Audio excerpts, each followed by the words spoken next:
Sitting in the pilot's seat in the Orion spacecraft for the Artemis II mission is NASA astronaut Victor Glover. Born in Sonoma, California, Glover entered public service through the U.S. Navy. He completed a space systems certificate at the Naval Postgraduate School on his way to being designated as a test pilot in 2007. He currently holds the rank of captain in the U.S. Navy. In a virtual address to other sailors in 2021, Glover described his journey to becoming an engineer. I graduated from Ontario High School, and all along the way, I always had a very supportive family, and I was very fortunate to have teachers like Mr. Hargrove, who was my fifth grade science teacher at Allison Elementary School, who told me that if I studied hard and focused, that I could make a great engineer one day. And back then in fifth grade, I did not know what an engineer was. I actually thought that meant you drove trains. But his belief in me to this day is one of the reasons that I had gone on and pursued a career in science and technology. Glover began his space career when he was selected as part of NASA's 21st astronaut class in 2013, nicknamed the 8 Balls. Coincidentally, he was training alongside his fellow future Artemis II crewmate, Christina Koch. After finishing astronaut candidate training in 2015, introducing NASA astronaut Victor Glover. Glover was tapped in 2018 to fly as the pilot of the Crew 1 mission, the first post-certification flight of a SpaceX Dragon spacecraft. He made history as the first African-American astronaut to serve on a long-duration space mission.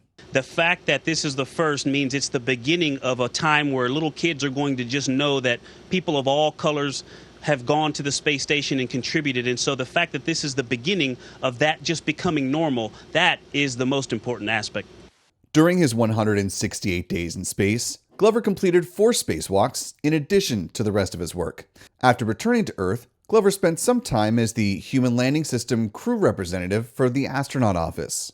Your Artemis II pilot, Victor Glover.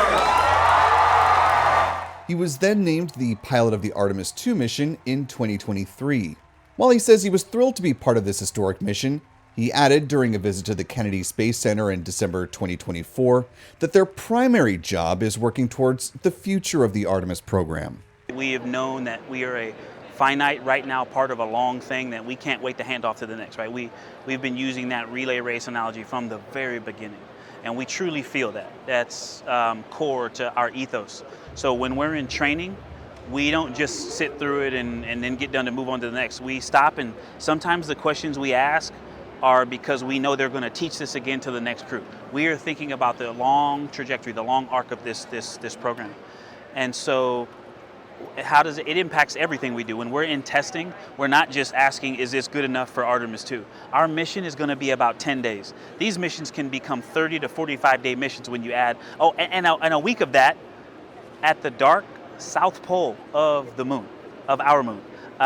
You're going to live in darkness like twilight for a week. Have you thought about that? That's a tough emotional thing that we're going to put a crew into. So we want to make sure we know everything we can about this vehicle and this configuration so that we can hand off the best set of capabilities and hardware and software to that next crew. As the first crew who will fly on board an Orion spacecraft, Glover had a hand in naming this vehicle, as he did with naming the Crew Dragon he flew on the Crew 1 mission. He pulled from his naval experience when he and the rest of the crew named their Orion spacecraft Integrity. We had a lot of talk about the heat shield, and so in the Navy, I'm a naval officer, and when you say hull integrity, you're talking about, hey, this ship is watertight. It's going to keep you safe. And that spaceship has to be watertight. It has to be airtight. And I just think it means a lot.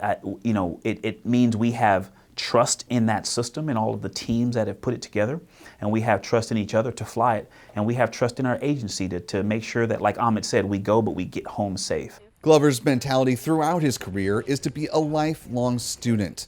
Nowhere is that more evident than in his journey of preparation for the Artemis II mission. Reid and I were in the sim just doing some sandboxing, like looking at failure modes, and like nobody made us do this. We asked to get the sim and the operators and then a few specialists, and we said, hey, there's this area that we just need to try stuff out. And they learned stuff, and we learned stuff. And that was a high point. That is one of the coolest moments we've had in this journey, in my opinion. But amid the highs and lows of training for this adventure, Glover told us that one of his biggest goals is to maintain a sense of focus on the work that lies ahead. Excitement, for example, is something I get asked about a lot, and I don't let that out often. I think it can become a distraction, or it's a long story. I won't share it with you now, but I can tell you this, having walked out to 39A and saw a Falcon with a Dragon sitting on top of it, there was I'd say 300 milliseconds where I thought, I'd just be embarrassed if I walked out of this and said, I'm not doing this, that's crazy. But then I stood there in awe that, wow, we're actually about to go fly that thing. And then when they got to 10, 9, it was like, oh no, we're gonna fly it now. And so I actually look forward to that, even though I am focused. I'm glad you started with that. I am focused. I'm not excited. I'm focused, but I look forward to a moment like that with that beast. Reporting for Spaceflight Now, I'm Will Robinson Smith.